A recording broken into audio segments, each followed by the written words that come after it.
Hello, magandang araw po sa inyo mga kapangarap. So, this is the second day na ako po hindi kakain ng kanin. Okay, it's just ulam lang. Pero ang daming ulam, di ba?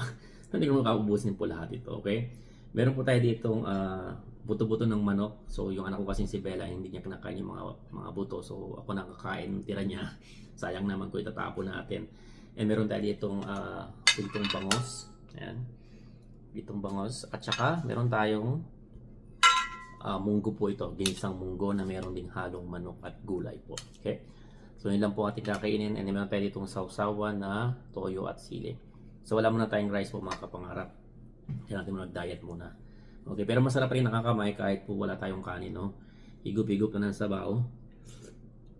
Tapos papaklan po tayo ng chicken. Okay? And then sausaw natin sa sausawan. Yan. So ano to, 32 months, 2 months na walang rice. Second day na po ito.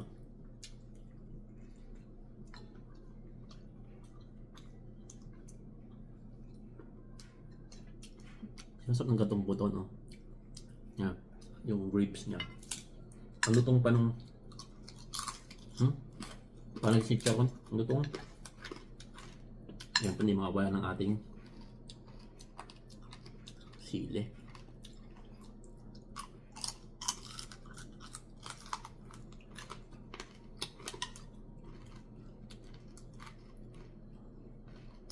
Namiss ko din itong munggo eh. Ito gusto ko sa munggo, may sabaw. Iba naman gusto nila yung malapot. Kayo po, ano gusto niyo sa munggo? Gusto niyo ba yung may sapaw o gusto niyo yung malapot?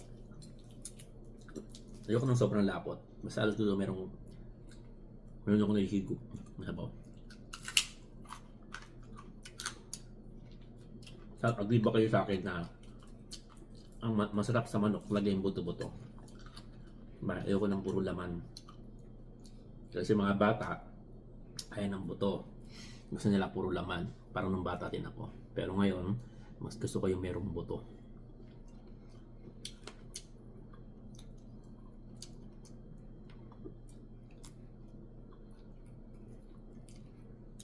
Sarap pangusin.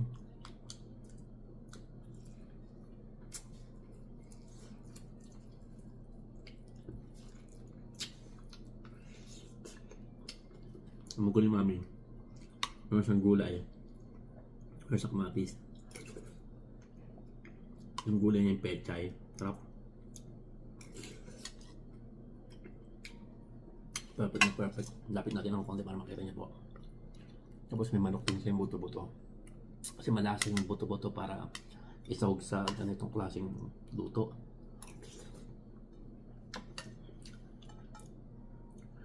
Diba sisimutin mo yung mga gantong buto, diba? Yung leeg. Yung picture niya. Tap.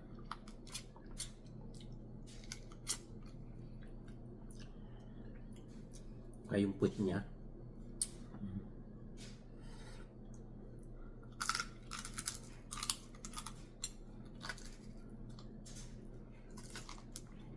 Sirang ngipin ko dito ah. Harap. Ang sarap niya, kapangarap.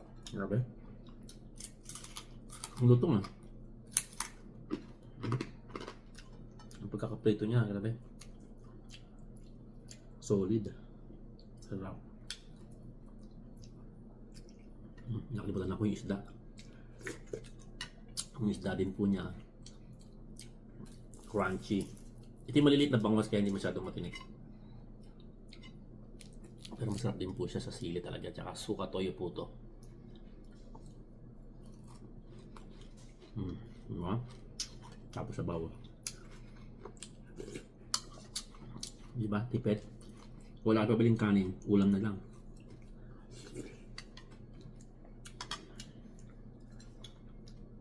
Sa umpisa, parang hindi ka mabubusog. Pero kung nasanay ka na po, yung tiyan mo, hanap-hanapin ng konting-konting pagkain lang. Kasi the past few days, ang dami ko nakain kanin eh.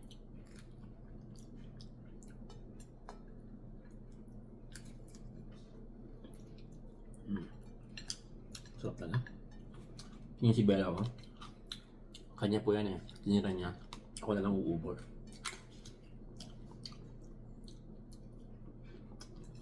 Hindi na nakain yung mga buto-buto, mga balat-balat. Kaya ako na lang.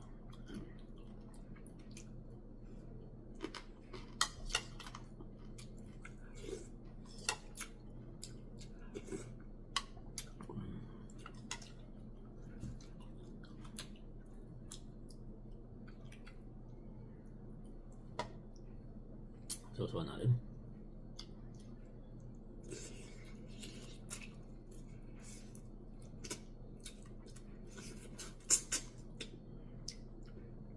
Panalo.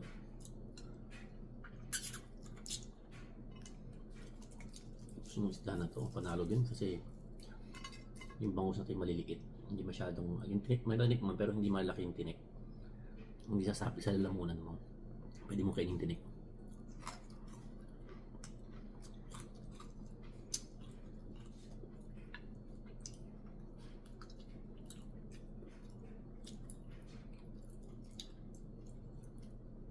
Gabi wala din pong rice. Mas konti lang kakainin natin para matutulog tayo. No? Sa hapon, wala akong breakfast po Kape lang ako sa umaga. Kasi ko ng 8 AM. Tapos magkakape. Mga between 12 to 1 kakain ako ng walang rice. Tapos mamaya, gabi na yun, mga 7 or 8 na. Then, tulog na.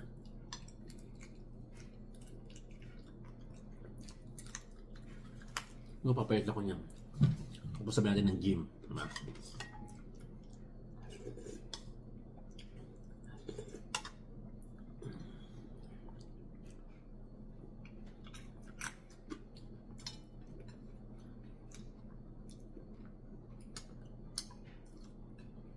Kasi mga kaliti naman po dito sa kanila, mga puto dito.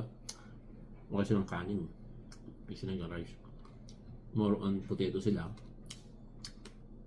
Tsaka mga yan, ulam, mga steak, mga nila.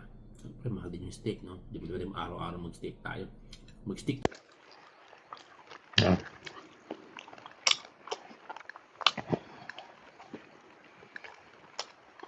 Yummy.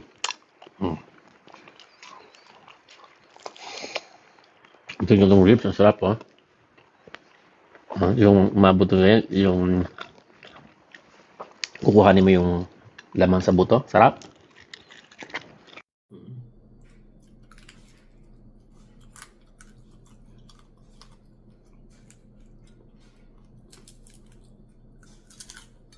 Sabahin nyo kaya akong kumain.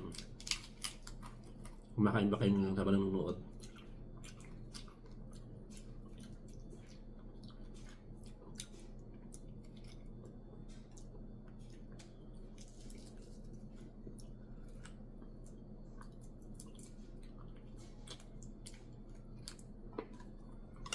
Hindi na lang. Pero ramdam ko na po, busog na ako. Nabubusog na yung dyan ko. Pero kung kanin ito, ang dami kumakain yung kanin.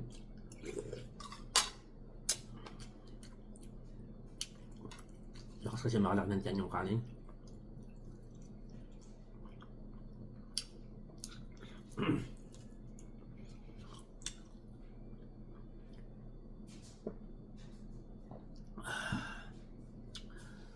Sabi ng bangus, tikman mo naman ako.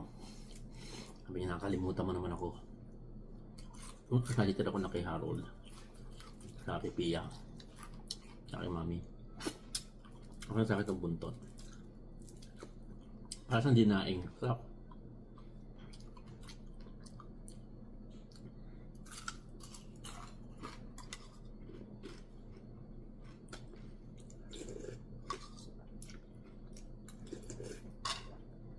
Ayan po mga kapangarap. This is my second day na walang rice. Kaya tabaran niyo po yung mga sunod na araw. Ano kayo magiging impact mo sa akin? Mga papay kaya ako, wala akong dyan. Okay? O yan yung ginagawa ko. Wala mo ng rice. O kaya natin kung kaya niyo pong tumagal na walang kanin. Basta pure ulam lang po tayo. Maraming salamat po and mag-ingat po kayo lagi. God bless everyone.